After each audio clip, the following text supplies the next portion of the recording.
कर्ण के जन्म की कथा।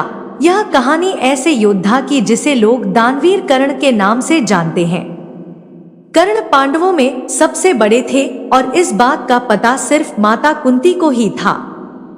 कर्ण का जन्म कुंती के विवाह से पहले ही हो गया था, इसलिए लायकलाज के डर से कुंती ने कर्ण को छोड़ दिया था। लेकिन कर्ण का जन्म कुंती के विवाह से पहले कैसे हो गया, इसके पीछे भी एक कहानी है। बात उस समय की है जब कुंती का विवाह नहीं हुआ था और वह सिर्फ राजकुमारी थी। उसी दौरान ऋषि दुर्वासा पूरे 1 वर्ष के लिए राजकुमारी कुंती के पिता के महल में अतिथि के रूप में ठहरे। कुंती ने 1 वर्ष तक उनकी खूब सेवा की। राजकुमारी की सेवा से ऋषि दुर्वासा प्रसन्न हो गए और उन्होंने कुंती को वरदान दिया कि वो किसी भी देवता को बुलाकर उनसे संतान की प्राप्ति कर सकती हैं।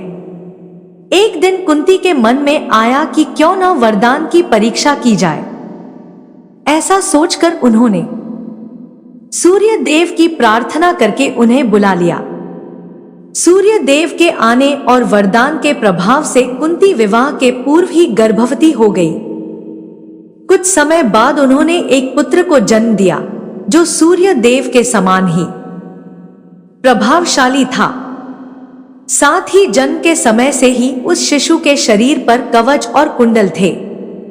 कुंवारी अवस्था में पुत्र की प्राप्ति के कारण लोकलाज के डर से कुंती ने उसे एक डिब्बे में बंद करके नदी में बहा दिया। बक्सा एक सारथी और उसकी पत्नी को मिला जिनकी कोई संतान नहीं थी।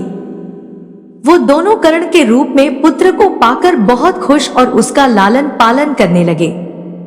यही सूर्य पुत्र आगे चलकर दानवीर कर्ण कहलाए और कई वर्षों बाद कुरुक्षेत्र के युद्ध में 5 पांडवों के सामने वह एक शक्तिशाली योद्धा के रूप में खड़े रहे।